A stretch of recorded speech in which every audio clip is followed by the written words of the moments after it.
Hello and welcome to this episode of Inside the PSC, where we take a look at the inner workings of the West Virginia Public Service Commission. I'm your co-host, Alexis Weimer, and today we have a lovely special guest with us. He's coming back, Mr. Dave Ellis. Dave's got a wealth of knowledge about the Public Service Commission, and we're going to dive right into it. But first, we're going to watch a video from Chairman Charlotte Lane regarding renewables in the Mountain State. Hello, I'm Charlotte Lane, Chairman of the West Virginia Public Service Commission. The Public Service Commission of West Virginia welcomes all forms of energy. These include gas, solar, wind, coal, and even nuclear energy. In line with that, the Commission has seen an increased number of applications to approve alternative fuel development in the Mountain State. Our records show we have welcomed every alternative fuel application we have received. We have approved natural gas, wind, and solar projects. We have not yet received an application for nuclear power, but if we do, we will give that due consideration too. Here's what we have done in just the last year. Last April, we approved the siting in Doddridge County of one of the largest natural gas-fired electric generation plants in the nation. This incredible project will provide enough power for 1.8 million homes annually. Furthermore, the $3.3 billion development will not affect your rates. Earlier that month, we approved a major solar power plant and accompanying battery storage unit in Mineral County. Last December, we endorsed 1 wind and 7 solar projects in conjunction with the state of Virginia. We authorized a major solar project in Mason County in October 2023. I am pleased to say we have approved every alternate energy petition we have received. Our website lists all the renewables we have approved, and it provides details of those cases. Coal remains the primary energy source in West Virginia because it is reliable, and ensuring reliability is one of our top goals. While we continue to burn coal, we welcome all forms of energy. I can assure you we will continue to give every application a fair hearing and decide each one on its merits. That was another great video from the chairman. We always love to hear her perspective on these things. Well, Dave, I'm just going to jump right into it. In your last visit with Karen, you discussed rate making and factors driving utility rate filing. So I'd like to touch on the base rate case.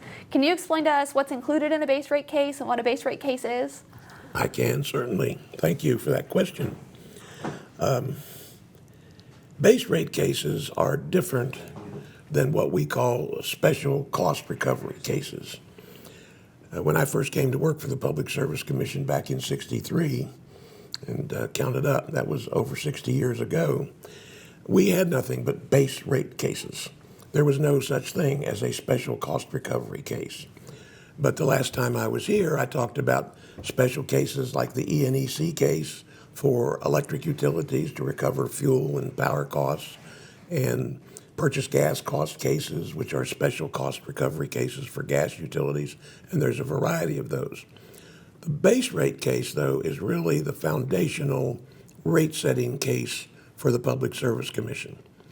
The base rates refer to everything that is not a special cost of the utility that we allow separate cost recovery cases for. In a base rate case, we look at the investment that a utility has in its utility plant that's necessary to serve customers. That's the lines in the streets, the pipes under the ground, the generating plants of the utilities, the water treatment plants of the water utilities. The utilities have literally billions of dollars invested in these facilities.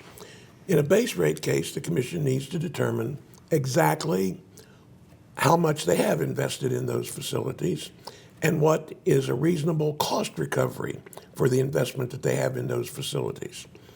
The cost recovery of facilities like that is referred to as a rate of return, and that covers the cost of debt that the utility has to finance those facilities, as well as the cost of the equity investment of the utility. Another big component of what we call the rate base, or the cost of facilities, is depreciation. that billions of dollars is depreciated over the life of the property, and that gets factored in to what we're now calling the base rate cases. So that's the only kind of case that the utility has to recover fully its investment in facilities. Also, in base rate cases, we look at the typical operation and maintenance expenses of the utilities. Those include payroll, which is a big item for almost every utility, and all of the other costs, including administrative and general, the cost of meter reading, the cost of repairing their systems. Those are all called operating expenses. Those get factored into the base rate cases. Now, the way a base rate case works is the Commission has some very specific rules as to what a utility is supposed to file. And we did that because at one time, when I first came to work for the Commission, pretty much the utilities were just allowed to file a request for a rate increase. And they would provide accounting information, they would provide financial information, pretty much in whatever format they wanted to provide it in. And at some point in the mid-'70s, the Commission decided we're getting these base rate cases where we don't know exactly where to look for particular information. So we came up with a rule that we call PSC Rule 42. And what that is a set of rules as to exactly what you're supposed to file in a base rate case, what format it's supposed to take, and where it's supposed to appear in the filing. So that from the date we had put that rule into place, we know, for example, that something that we call Statement A will have the income statement. Something that we call Statement B will have that investment that I'm talking about. Statement C will have all the income tax information. So the utilities now are under very strict Commission rules as to exactly how to put these base rate cases together. And that is very helpful to process the cases because, as you might imagine, they are pretty massive. I think the last base rate case we got from Appalachian Power Company, for example, probably consisted of over 400 pages of information, not counting what they call their supplemental information that they also provide in supplemental filings. When a Commission gets a base rate case, the very first thing it does is require notice of the base rate increase. So customers will see ads in the newspaper that says that their utility has filed for a base rate increase. We give some basic information such as the dollar amount the utility is asking for, what percentage of a rate increase that is, and then since rates can be divided up between different classes of customers, residential customers, small commercial customers, large commercial customers, big industrial customers, we also require that notice to tell the public exactly how much of that increase is being allocated or assigned or requested from residential, small commercial, large commercial, industrial, et cetera. That goes into a newspaper ad, and the Commission tells the public that the case is before it and it's open for public comments. People are invited to file comments if they wish to. They can intervene in the cases. The intervention is usually done by a group of customers, like the industrial customers might get together and file an intervention in a case. Wholesale customers might get together and file an intervention in a case, or individual customers can file interventions in cases. The Commission puts all of that information as to when that intervention can be filed or when the protests can be filed if customers want to just protest and not formally intervene legally. And we tell customers how and where to do that. The Commission then sets a schedule for the case. Normally, within 5 or 6 months, the Commission will schedule a hearing. Prior to the hearing, though, the Commission requires prepared testimony to be filed by various parties. The utilities have to file their prepared testimony usually. Larger utilities have to file their prepared testimony within a month of having filed their base rate case, because they ought to know right up front what they filed and why they filed it. Then the other parties that are involved in the case will have the advantage of this financial information along with the utilities' prepared testimony to develop their cases. And when I say their cases, the commission staff is always assigned to cases, and the commission staff does an audit usually or some kind of financial review and comes up with its determination as to whether what the utility asked for is fair and reasonable or whether there are some components of it that are not fair and reasonable. The Consumer Advocate Division of the Public Service Commission, which is a separate division, which is an advocate for residential consumers, also participates in the case, and they use that pre-filed information to develop a case. And then anybody that has intervened in the case also uses that information to develop their positions. Those parties have to file their prepared testimony sometime after the utilities file, and normally anywhere from a month to 2 months before the hearing. Sometimes it's a little closer to the hearing than that, depending on the timing of the rate case. Now, timing is critical in base rate cases because under the law, the commission does not have an extended period of time, as much time as it wants or needs to process a case. Under the law, when a utility files for a base rate case, they have to file on 30 days' notice. So when they file, say they file on January 1, they would be asking for a rate to go into effect usually on January the 31. Mm-hmm. However, under the law, the commission can suspend the implementation of that increase, but for no longer than 270 days. So 9 months after January 31st for a large utility that has filed a base rate case on January 1, 9 months later, the commission is required by law to have concluded its hearings, briefing, and made its decision. In that base rate case, there are hearings. There are what we call evidentiary hearings, where all of this detailed financial information is presented to the commission. And then the commission also has public hearings, where it goes out to the area where the utilities serve to make it convenient for customers to appear before the commission and give the commission their views as to why this utility should be given an increase or should not be given an increase, or any problems that they have with the utility, any complaints that they have about the utility. And there the commission listens to the hardship of rate increases on customers and is very not only interested, but takes into consideration what customers have said in those public hearings.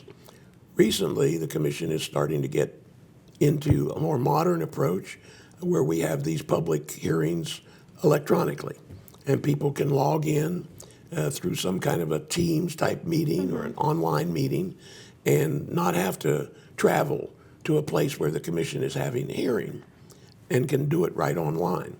We don't do that for every single public hearing, but the commission is trying to do that for as many as it can. At the end of the whole procedure, the commission makes a decision. And the decision looks at all these various elements of cost of service, we call it. And it's not uncommon for the commission to grant a significant portion of the utilities, what we call revenue requirements, although the commission does not always grant everything that the utility asks for, because it's taken into consideration the evidence that's been presented by other parties. And sometimes the utility will say, we think we need a 11% return on our equity investment. Other parties might say, well, no, you only need a 9% return on your equity investment.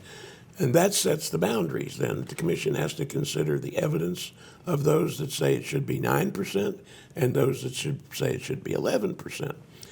And actually, that particular issue, the equity return, swings a lot of dollars one way or the other, because when you're applying it to what we call a rate base that I talked about at the beginning of $4 or $5 billion for an Appalachian Power Company, just a few tenths of a percent return can make a huge difference in the total revenue.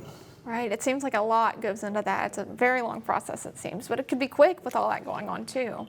I'm going to get into everybody's favorite buzzword, and that's reliability. and reliability, especially in terms of electricity cases. Could you define reliability for us and how it relates to rate cases, rates, and the utility customer? Yep.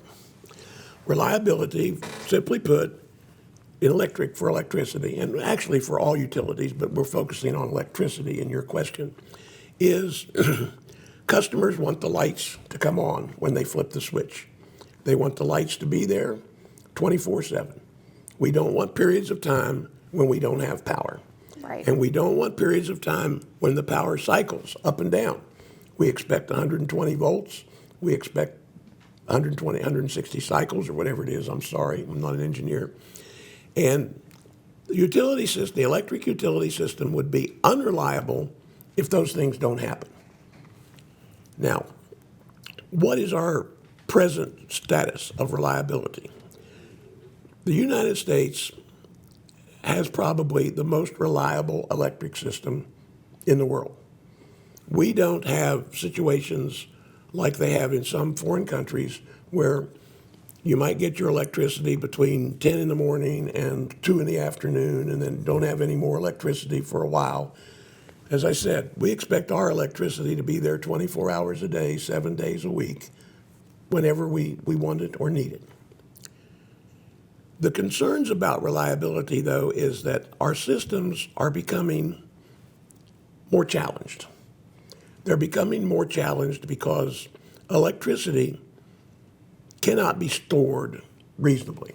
There are some types of technologies that can be called storage, batteries, for example, but you can't run a town. You can't run your whole house on batteries. You can run a car, maybe, not your whole house. So electricity can't be stored, so the power has to be there simultaneously. There has to be a generator somewhere producing power in sufficient quantity to get it to where customers are turning on their lights and operating their machinery. And that could be across an area anywhere from the Atlantic Ocean to the Rocky Mountains. Power goes that far. In order to be reliable, it has to go across transmission lines. The transmission lines are these large lines that you see coming from the power plants going over top of our interstates. In our area, AEP has the largest transmission lines in the country, 765,000 volts. But there are also transmission lines of 500,000 volts, 345,000 volts. The transmission lines are like they're the highways. They're not the byways. They're not the small roads. They're the big roads. But they have to be very carefully monitored because the electricity will cycle in those transmission lines depending on where the generation is coming from and where the load is. If a big factory in Pittsburgh suddenly started up a big piece of machinery, that puts a tremendous load in a local area of Pittsburgh. Somewhere on the system, there has to be a generator that is available to meet that load instantaneously. Now, what's causing us a challenge right now is we are getting away from what we call base load dispatchable generating plants. One reason our system has been so reliable for so many years is it's almost entirely been dispatchable baseload plants.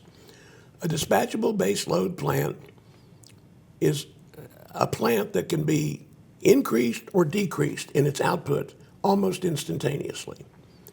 And in order to really provide reliability, it basically has to be a plant that generates electricity with some kind of a steam turbine. It has to be a nuclear plant. It has to be a coal plant, an oil plant, or a natural gas plant. Those kinds of plants have steam. They can push the steam into a turbine, spins the turbine, makes the electricity. When that load in Pittsburgh that I mentioned comes online, if a plant like one of our John Amos plants has a capacity of 850 megawatts, and it's only running right now and putting out 600 megawatts, it can instantaneously sense the need for the load to be served, and it can up the output of that plant from the 600 megawatts up to maybe 610 megawatts or 620. to meet that load. Without that capability, the system would become unreliable. And then the opposite is true. If you have a big load on the system and suddenly that load shuts down, that could cause disruptions and unreliability in the line because that electricity is being generated. It has to stop being generated, and it has to be absorbed by some kind of machine that can absorb the excess load. And the machines that can do that best are the base load, steam-driven electric generating plants. The challenge that we now have is that we all know that renewables are becoming more and more popular and are becoming a larger and larger share of the system that is providing us electricity over our transmission lines. Those renewables are generally wind powered or solar powered. When we talk about renewables, we're talking almost exclusively about solar farms and wind farms. The solar farms are not dispatchable. In other words, you can't have 800 megawatts running at 600 and then instantaneously when you need 620, you can get 620 out of it. It's dependent on the sun. If the sun is shining, that's going to be generating at 100% output. If a cloud goes over the sun, that output's going to go down. Right. Same way with the wind. The wind's going to blow a little bit faster, a little bit slower. So those plants, the more and more we have of them, the more reliability we're going to have problems with because those plants are going to cycle up and down, up and down. And as they do that, there has to be this backstop of baseload dispatchable plant that can make up the differences. Because of the increased output from the renewables and the reduced availability of these baseload generating plants, there is a lot of concern throughout the country, and particularly in our area, which is the eastern interface of what we call PJM, Pennsylvania, New Jersey, Maryland, is an interface that operates the transmission system in our area. There is a concern that as these baseload plants get shut down, retire, and we rely on even more of the renewable electricity, the reliability is going to be severely compromised. And that's what we're working on right now to figure out ways so that we can phase in to that kind of an electrical future without being worried that the lights are not going to be on every time we flip the switch. Right, it seems like a very complex issue. There's a lot of moving parts for everyone to consider. We're going to take a quick break and watch a video. It's about the Commission's Transportation Division, and it again is from our chairman, Charlotte Lane. Hello, I'm Charlotte Lane, Chairman of the West Virginia Public Service Commission. The Public Service Commission's Transportation Division is staffed by state-certified police officers and experienced railroad inspectors and other transportation professionals. Our officers patrol the highways for unsafe semi-trucks, buses, and coal trucks. The majority of trucks on the highway are safe, but when they are not, our officers try to find them. Transportation Safety Enforcement's 48 officers patrol the state's 36,000 miles of highways. We even have 4 officers who patrol the West Virginia Turnpike. In 2023, they inspected more than 21,000 trucks throughout the state. The division has 2 officers assigned to patrol the coal resource transportation system, along with inspectors who monitor the coal companies. This specially designed road network spans 15 southern West Virginia counties. Last year, the CRTS program monitored 157 coal facilities, 193 trucking companies, and nearly 1,600 permitted trucks. The program held companies to a 99% compliance level for weight limits. Increased penalties reduced the probability of both speeding and overweight coal trucks. The state collected more than $380,000 in administrative sanctions in 2023. Our officers cooperate with other law enforcement agencies to battle many problems, including human trafficking. They participate in enforcing seatbelt laws, distracted driving enforcement, work zone enforcement, speed regulation, and a host of related programs. Our officers conduct outreach and training for motor carriers and take part in programs that educate high school students about safe driving. Our railroad safety section inspects trains and locomotives and ensures that railroad crossings and tracks are safe. Our 10 inspectors examined nearly 30,000 rail cars and locomotives last year, 3,500 miles of track, and 282 highway rail crossings. These Public Service Commission professionals are out there every day, giving it their best to keep you safe. I'm very proud of these officers, and I hope you are too. That was another great video from our chairman. Now, Dave, we only have 2 minutes left, but I have just got to know, can you explain the capacity auction for us, PJM's capacity auction? I can explain that. I think I can explain it in 2 minutes. I probably should only take 2 minutes, otherwise I'll talk too much. The PJM system that operates the transmission in our area also runs electrical markets. A lot of states around us are deregulated. They don't have utility-owned power plants the way we do. So the way those states get their electricity is from privately owned power plants that bid into the PJM market. PJM runs the market through a bidding procedure.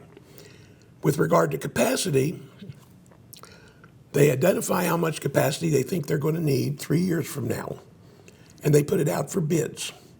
When they put the capacity out for bids, anybody that has a power plant or wants to build a power plant can bid into that PJM capacity market. And they will tell PJM how much they want to provide capacity 3 years in the future, which is the time frame that is used right now. PJM takes all those bids and stacks them up from the cheapest to the most expensive.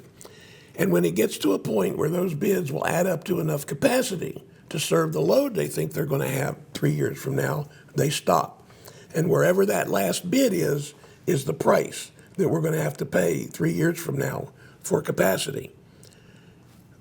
One of the things that we're all concerned about is that capacity prices in PJM have been dirt cheap for years. Up until this past summer, the capacity bids in PJM allowed us to get power for $30 per megawatt day. Now, if you multiply that out, $30 times a megawatt times 365 days is really not very much money. When PJM ran its capacity auction this summer, excuse me, the bid came in at $260. So the price for capacity in PJM is going to jump in 3 years from $30 per megawatt hour to $260 per megawatt hour, which is roughly an 8 times increase in the cost of capacity. Wow. Customers are going to see that, and luckily it's not going to impact West Virginia as much as it impacts these deregulated states because we don't rely on that capacity market. We generate our own power. Wow. Wow. Great explanation, Dave. We're out of time. Thank you so much for joining us on today's episode of Inside the PSC.